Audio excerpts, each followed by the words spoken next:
Hello friends, welcome to Prashant IAS. So friends, in the last class we were discussing about the President of India, and in this class we will continue our discussion further. Friends, before starting today's lecture, I would like to inform you that I was unable to upload the lectures from last 2 days because there was very serious network issue in my area, and I tried many times to upload the lecture but it was not uploading due to bad network. But now the network issue has been resolved and now you will get the videos regularly. So friends, in this class, we will start our discussion with the impeachment of president. Okay, so we will start our discussion with the impeachment of the President of India.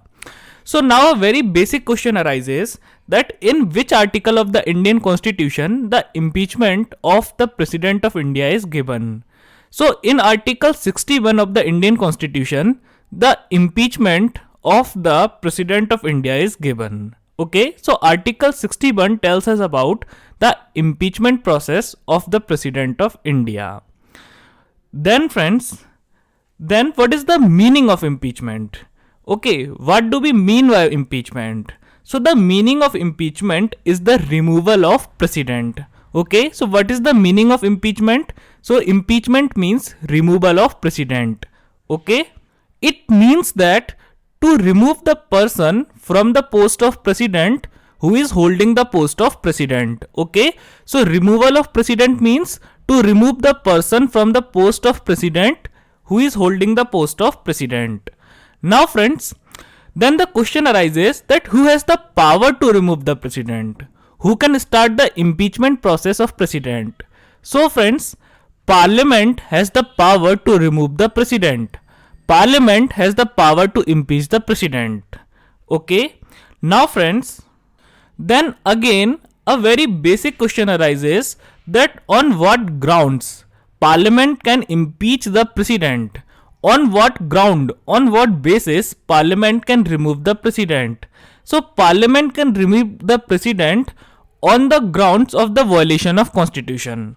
Okay, so what does it mean? So it means that if the person who is holding the office of president, if he has violated the constitution, okay, so if president has violated the constitution, then on this ground Parliament can start the impeachment process of the president. Then on this ground Parliament can remove the president.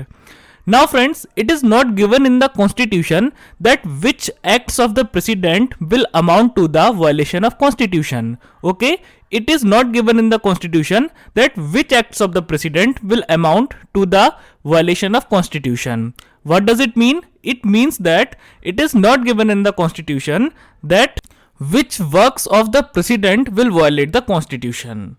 Okay, therefore it is a political determination to be made by the parliament. Okay, now what is the meaning of political determination to be made by the parliament? So it means that it is the wish of the parliament. Okay, so it is the wish of the parliament to declare any action of the president as unconstitutional, as the violation of constitution. So it is the wish of the parliament to declare any action of the president as the violation of constitution. So it is not given in the constitution that which actions of the president will amount to the violation of constitution, and it is just the wish of the parliament to declare any action of the president as the violation of constitution. So it is up to the wish of parliament.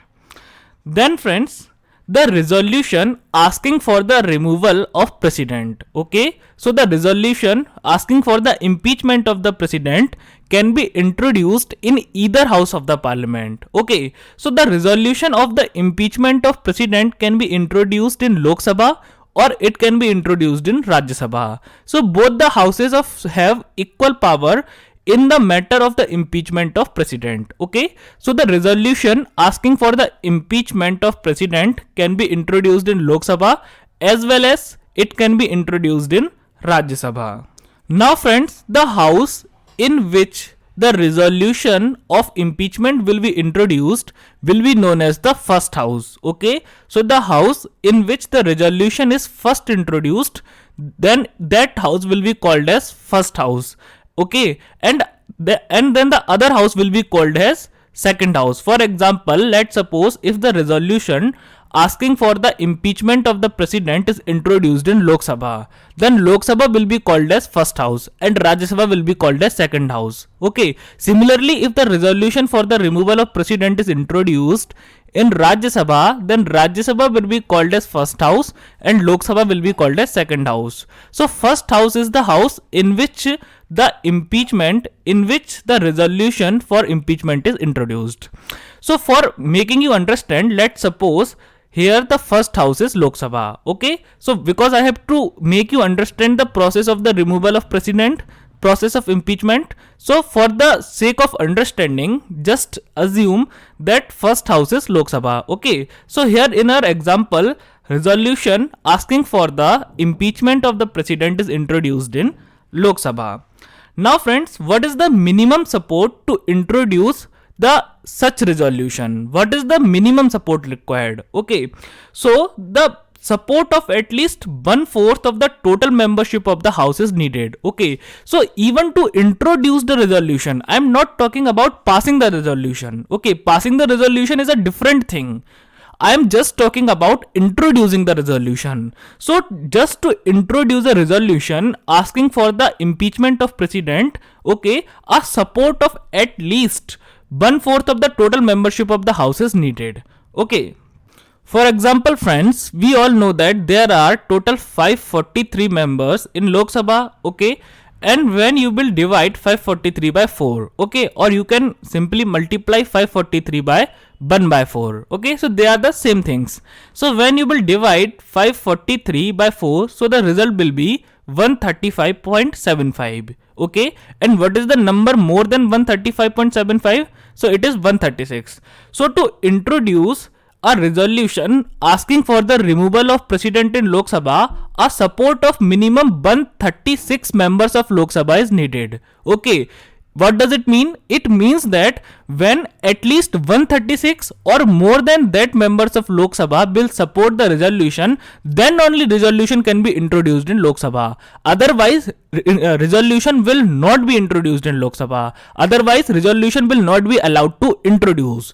So just imagine how much hard is the process of the impeachment of president. Okay, so impeaching a president is really a very very difficult task. Why? Because just to introduce the motion in the house, just to introduce the resolution in the house, a support of at least 136 members of Lok Sabha is needed. Now friends, let's see the further procedure. Then friends, before proceeding further, a notice is sent to the president. Okay, so a notice is given to the president, and what is written in that notice? So definitely it is written in the process notice that parliament is going to start the impeachment process against you. These are the charges against you, and on the basis of these charges, on the ground of these charges, parliament is going to start impeachment process against you. Okay, and after 14 days have passed, okay, means after the 14 days of serving the notice, okay, so only after the 14 days of serving the notice any further procedure can be started. Okay, so what does it mean? So it means that this resolution can be taken up for further passage in the house only after the expiry of 14 days notice served on the president. Okay, so now what parliament has to do? Now Lok Sabha has to give a notice to the president. Okay, notice about the impeachment of the president, and after the 14 days of giving the notice, any further procedure can be initiated. Okay, so no further procedure can be initiated before the expiry of this 14 days period. So after the 14 days of giving the notice, any further passage of resolution can take place in house. So let's see friends, what will happen after the 14 days of serving notice to the president. Now friends, definitely the after the 14 days of serving notice to the president of India, now the resolution is definitely ready to be passed in the house. Okay, so now voting will take place on the resolution. Okay, so what will happen in voting? So definitely some members of Lok Sabha will vote in the favor of the resolution, means they are in the support of removing the president, and some members of Lok Sabha will definitely vote in against the resolution, means they do not want to remove the president, they are not in the favor to remove the president. So now voting will take place in the first house. So what majority is needed in the first house to pass this resolution? So a majority of more than two-thirds of the total membership of the house is needed. So what majority is needed in the first house, means in Lok Sabha, to pass the resolution? So a majority of more than two-thirds of the members present and majority of more than two-thirds of the total membership of the house is needed. Now friends, what is the total membership of Lok Sabha? So the total membership of Lok Sabha is 543. So friends, when you will multiply 543 by 2 by 3, okay, means you have to multiply 543 by 2 and then divide it by 3.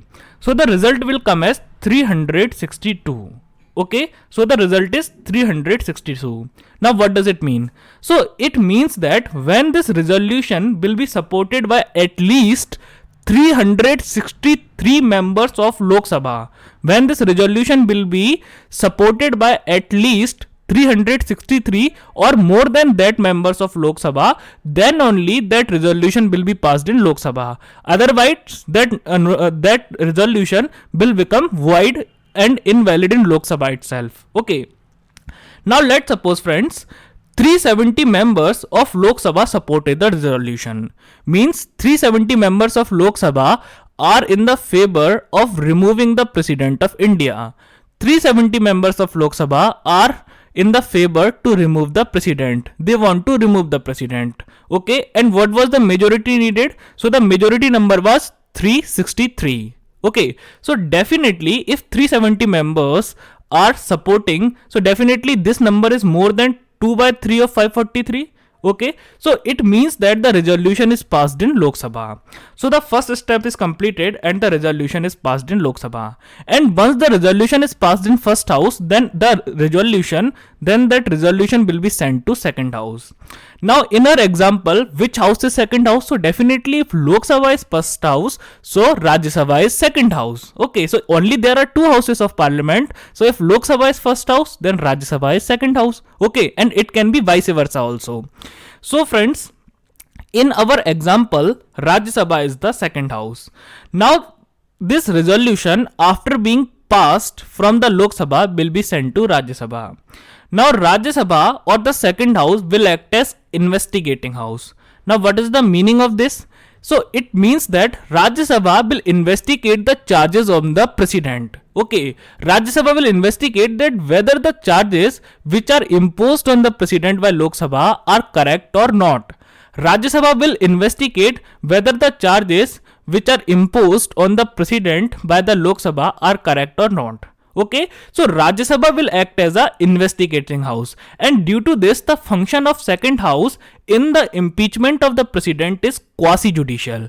Quasi-judicial means it is little bit judicial in nature. Why? Because it is doing a very less work of judiciary. Okay, so second house investigate the charges on the president of India.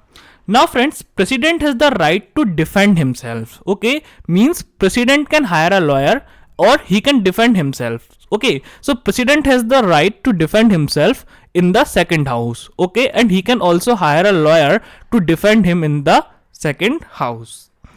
Now let's see what will happen after investigation. Okay, so what will be the process after investigation? So friends, once the investigation is completed, so after the investigation, if the second house also passes the resolution by a majority of 2/3 of the total membership of the house, then the president stands impeached.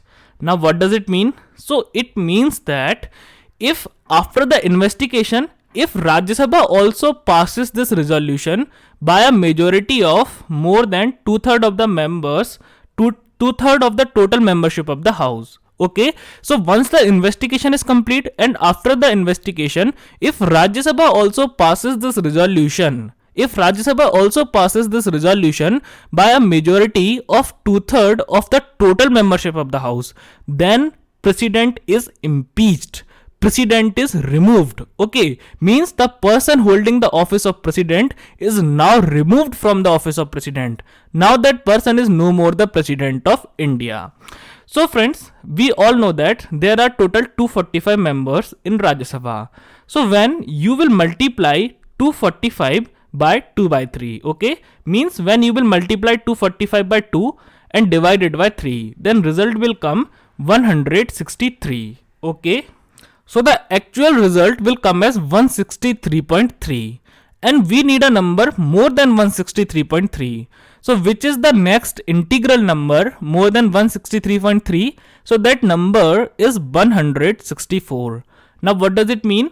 So it means that if this resolution is supported by at least 164 members of Rajya Sabha, if this resolution of the impeachment of President is supported by at least 164 or more than that members of Rajya Sabha, then President will be removed from his post and the process of the impeachment of the President is completed.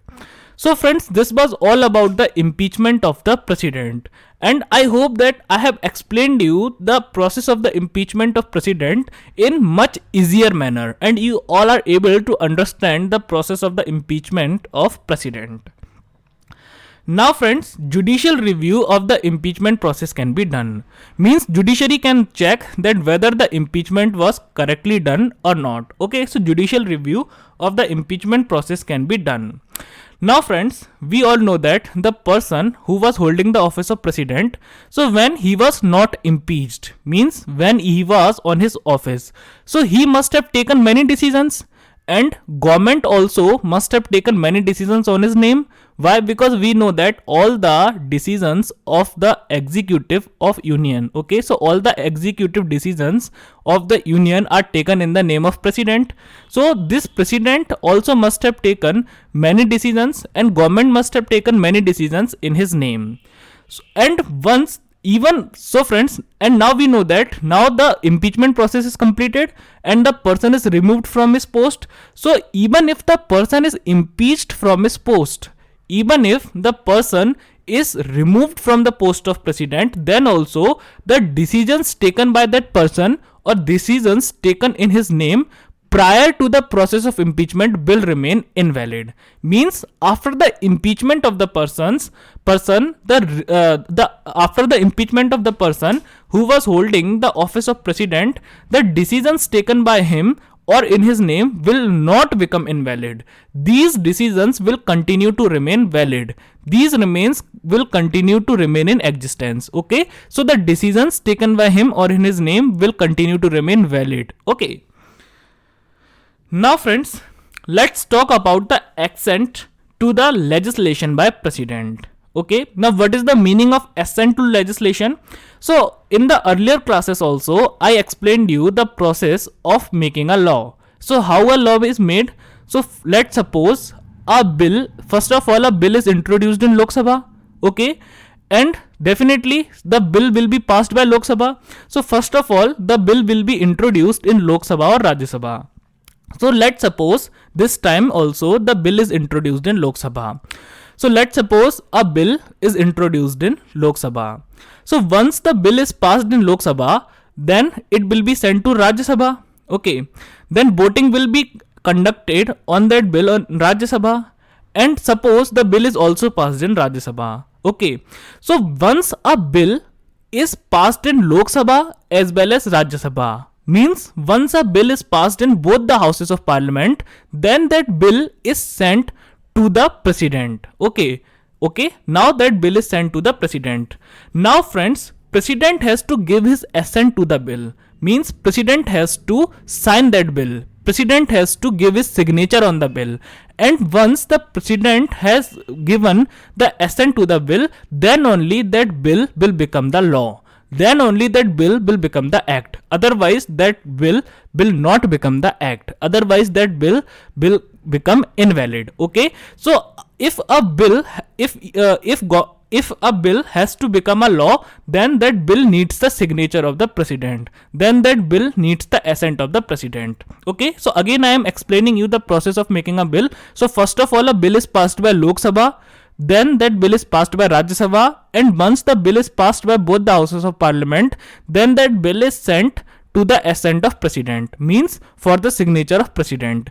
And if president will give his assent, then only that bill will become act. Otherwise it will not become act. Otherwise it will be lapsed. Okay. Now friends, in this slide we will discuss about two type of bills. Okay. So the constitutional amendment bill and money bill.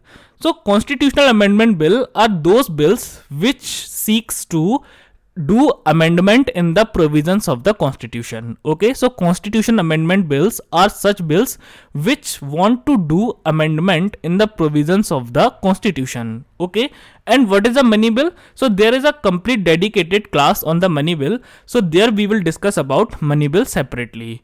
Okay, so for the time being, you just understand that here we are discussing about constitutional amendment bill and money bill. Now friends, when constitutional amendment bill is passed by the parliament and presented to the president, okay, means when the constitutional amendment bill is passed by Lok Sabha as well as Rajya Sabha and it is presented to the president, then president has two choices. Okay, then president has two options. The first option is that president can give his assent, and if president will give his assent, then definitely that constitutional amendment bill will become the law. Okay, that constitutional amendment bill will be enacted. Okay, and it will result into the amendment into the constitution. So the first option is that president can give his assent, and if president will give his assent, then definitely that bill will be enacted. Now the second option president has is that president can apply absolute veto. Now what is absolute veto? Absolute veto means president totally denies to give his assent to the bill. Okay, president totally denies to sign the bill.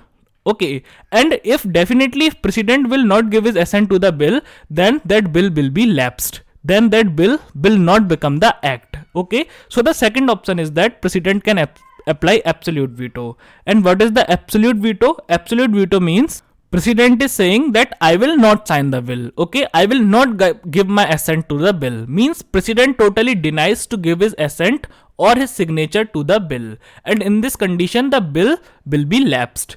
Now friends, but there is a condition. The condition is that president can only apply absolute veto on the advice of Union Council of Ministers. President cannot apply absolute veto in his own discretion. Means he cannot apply absolute veto by applying his own mind in his own decision. Okay, president can only apply absolute veto only on the advice of Union Council of Minister. So when Union Council of Minister will give him advice, then only president will apply absolute veto on the bill. Okay, so we can say that effectively president has only one choice, that to give his assent to the bill.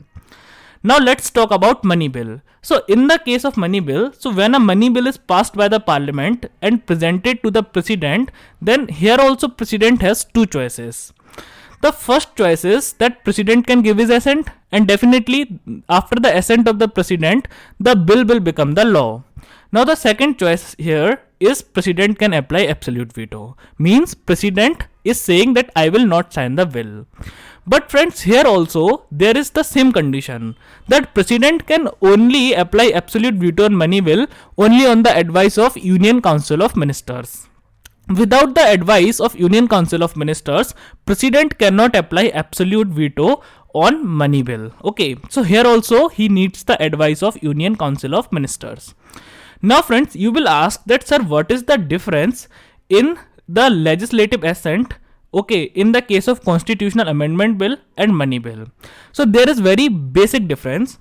Okay, so friends, in the case of constitutional amendment bill, it is written in the constitution. So it is a constitutional process that president only has two choices. Either president can give his assent, or at best he can apply absolute veto on the advice of Union Council of Minister. So it is given under constitution. But in case of the money bill, it is not given under constitution. It is not mentioned in the Constitution of India that president only has two choices. It is under the convention. Convention means it is the tradition. It is a custom. It is a tradition of the parliamentary form of government that whenever a money bill is presented to the president, then president either gives his assent or he applies absolute veto on the advice of Union Council of Minister. So the very basic difference is that in the case of constitutional amendment bill, it is given under constitution, but in the case of money bill, the power of the assent of president is given under convention. Okay, so it is convention, it is a tradition, it is not a legal thing, it is a conventional thing. So it is a very important thing, so it can be asked in your prelims exam. Okay, and that's why I tried to make you understand it with very clarity. So it is very important, so try to read it again and again, and there are very high chances that it can be asked in your prelims exam. Then friends, let's talk about ordinary bill and finance bill. Okay, so what's the condition of ordinary bill and finance bill? So friends, in ordinary bill and finance bill, the first thing is, first choice president has his that he can give his assent. Okay, now what is ordinary bill and what is finance bill? This we will discuss when I will teach you Lok Sabha and Rajya Sabha and about the bills. Okay, about the bills. So for the time being, you just understand that in the case of ordinary bill and finance bill, what will happen? So in the case of ordinary bill and finance bill, once the ordinary bill or finance bill is passed by the parliament, means it is passed by both the houses of parliament, and then it is presented to the president. Then here president has four choices. Okay, now president has four choices in the matter of ordinary bill and finance bill. So the first choice is that president can give his assent and the bill will be enacted. The bill will become the law. The second choice is that he can apply absolute veto. Absolute veto means he totally denies to give his assent and the bill will be lapsed. Okay, but he can apply absolute veto only on the advice of Union Council of Minister. So applying absolute veto is in practice the power of Union Council of Minister, okay, which they uses through President of India. Now what is the third option? Now third option is different. So listen carefully. The third option is that president can even apply suspensive veto in the case of ordinary bill and finance bill.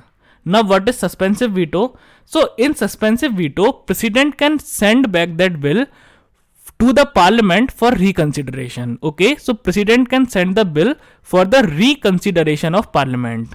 Now friends, president can send back this bill either with some suggestions or without suggestions. Means president can say that try to amend these provisions of this act, try to bring these provisions in that act. Okay, try to remove these provisions of this act. So president can give his suggestions or he can even send the bill without any suggestion. Okay, so in suspensive veto, president sends the bill back to the parliament for its reconsideration. So president sends the bill back to the parliament for its reconsideration. But friends, if parliament again sends the bill to the president, okay, so if parliament sends the bill again to the president. Now here parliament also has two choices. The first choice is that parliament reads the bill again and parliament does some amendments in the bill.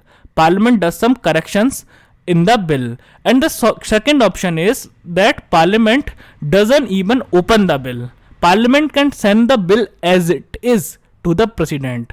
Parliament can send the bill without even changing a single word from that bill to the president again.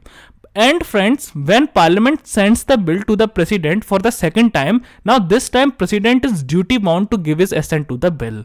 This time president has to sign that bill. Then friends, the fourth choice which president has is the pocket veto. Now what is pocket veto? So pocket veto is something very interesting. Suppose friends, there is a bill which is passed by the Lok Sabha as well as Rajya Sabha, and it is sent for the assent of President. Now President knows that bill is not good for India. Okay. Now President will check for choices. So the first choice is he can give his assent, but if he will give his assent, then it will not be in the benefit of the people of India. Second choice is he can apply absolute veto, but he can apply absolute veto only on the advice of Union Council of Minister. But the Council of Minister is saying that give your assent. Council of Minister is not giving him advice to apply absolute veto. So without the advice of Council of Minister, President cannot apply absolute veto. Okay, absolute veto.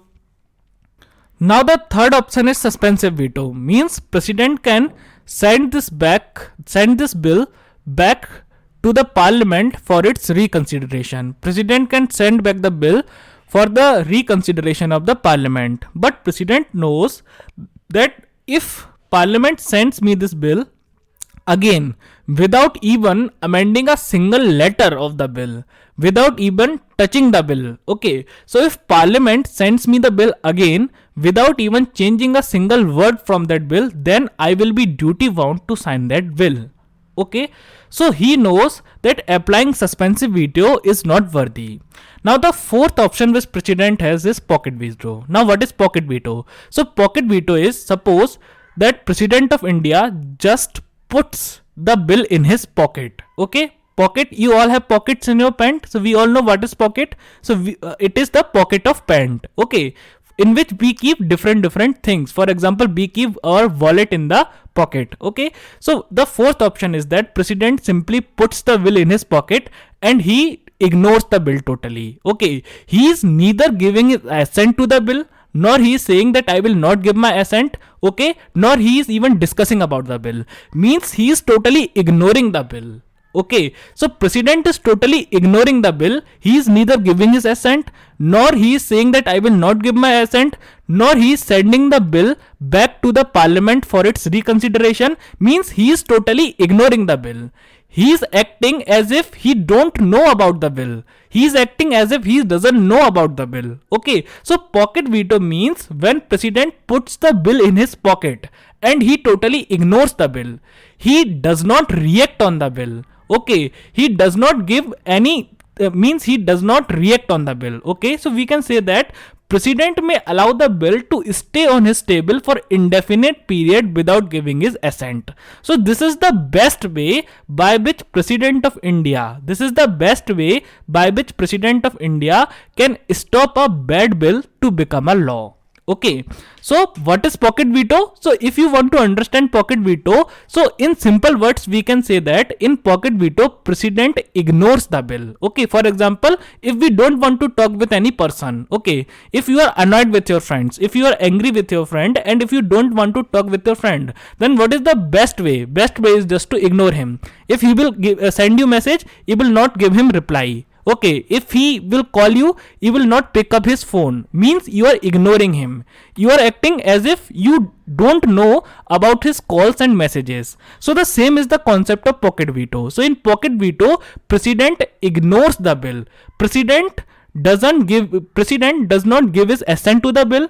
Okay, nor he says that I will not give my assent, nor he sends the bill back to the Parliament for its reconsideration. He just ignores the bill, that okay, let it be. Okay, so this is pocket veto. So in simple words, pocket veto means when President simply puts the bill in his pocket and he ignores the bill and he does his other works. So this is the meaning of pocket veto.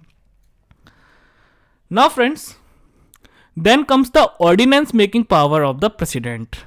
So what is the ordinance? Okay, so first of all the question arises that in which article of the Indian Constitution the ordinance of the President is given. So article 123. So ordinance is given under article 123 of the Indian Constitution. Now the second question arises that what is the meaning of ordinance? So friends, ordinance is the legislative power of the President. Okay, so ordinance is the law making power of the President. So you can say that the ordinance of President and the law made by the Parliament are similar. Okay, why? Because it has same force and value as the Act of Parliament. So you can say that ordinance is a law which is made by the President of India. So ordinance is a legislative power of the President. So what is ordinance? So in simple words, ordinance is a law which is made by the President of India. Now this ordinance has same force and value as the Act of Parliament. Means the power of the ordinance of President and the power of the law of Parliament are same. Okay, so the power of the law of Parliament and the power of the ordinance of President are same. Now friends, then the question arises that when President can use his ordinance making power. So friends, when one or both the houses of Parliament are not in session. So suppose if Lok Sabha and Rajya Sabha, both the houses of the Parliament are not in session, then who will make law for the country? Okay, so suppose friends, there is a condition that either Lok Sabha or Lok Sabha and Rajya Sabha, both the houses of the Parliament are not in session, and there is a very urgent need. There is an emergency need for making a law. There is a very urgent need for legislation. There is a very urgent need to make a law. Then in this case, President has the power to make ordinance. Okay, and this ordinance has the same power as compared to the law of Parliament. Okay, so when one or both the houses of Parliament are not in session, then President of India can make the ordinance, so that government can work smoothly. Why? Because in today's era, in today's changing environment, there can be a need for making law urgently anytime. There can be a very urgent need to make law anytime. Okay, but Parliament does not remain in session all the time. So if Parliament is not in session, if both the houses of Parliament are not in session, then President can make the law and President can satisfy the urgent need for that legislation. Then friends, ordinance can be used to issue a new law or to amend the existing law or ordinance. Now what does it mean? It means that by issuing the ordinance, President can make a new law. Okay, President can even amend the existing law. Okay, whether that law is made by Parliament or or it is ordinance. So President can issue a new law and President can amend existing law, or President can amend ordinance also. Okay, so ordinance is very similar to the law of Parliament, but the difference is that ordinance is issued by the President, and when ordinance is issued by the President, when one or both the houses of Parliament are not in session. And why? Because anytime there can be urgent need for legislation, there can be urgent need for making law. Okay. Now friends, what are the safeguards to prevent the misuse of ordinance? Why? Because definitely lawmaking is the work of Parliament, and if President, who is an executive officer, if he is given the power to make law, then it can be dangerous. So what are the safeguards? So the first thing is that ordinances are subject to judicial review. Now what does it mean? So it means that, for example, I told you in the previous classes that judiciary has the power to do judicial review of the laws made by Parliament and state legislative assemblies. So similarly, the ordinance made by President are also subjected to judicial review. Means judiciary can do the judicial review of the ordinances made by Parliament. Judiciary can check whether the ordinance made by Parliament is constitutionally valid or not. Then friends, ordinance needs to be approved by both the houses of Parliament within 6 weeks of reassemble. Now what does it mean? So I told you that President can only make ordinance when one or both the houses of Parliament, means that when either Lok Sabha or both Lok Sabha or Rajya Sabha, okay, are not in session. So President can only make ordinance when one or both the houses of Parliament are not in session. But friends, once both the houses are in session, once Parliament is in session, then friends, the ordinance which was made by the President needs the approval of both the houses of Parliament within the 6 weeks of reassemble. Okay, so once both the houses of Parliament has reassembled, then that law, means that ordinance, needs the approval of both the houses of Parliament within 6 weeks. Otherwise, the ordinance will be lapsed. Otherwise, the ordinance will become dead. Okay, so if government wants to survive the ordinance, then if government wants to survive the ordinance, then this ordinance needs the approval of both the houses of parliament within 6 weeks of the reassemble of both the houses of parliament.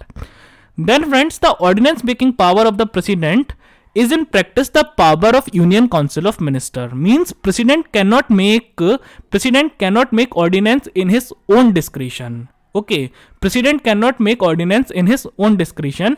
President can make ordinance only on the advice of union council of minister. Means actually this is the law making power of union council of minister. So ordinances are with many safeguards. So friends, that's all for today. I hope that you all must have enjoyed the lecture. So friends, if you have not subscribed to my channel, then subscribe the channel, press the bell icon and select all. Okay, and if you have enjoyed the lecture, please like the video, comment, share the video, subscribe to my channel and share this channel to as many people as you know who are preparing for UPSC or any state PSC. Friends, I have just provided the link of notes in the description of the video, and you can also download the notes from my blog prashant-ies.blogspot.com. Till then, take care of yourself. Thank you.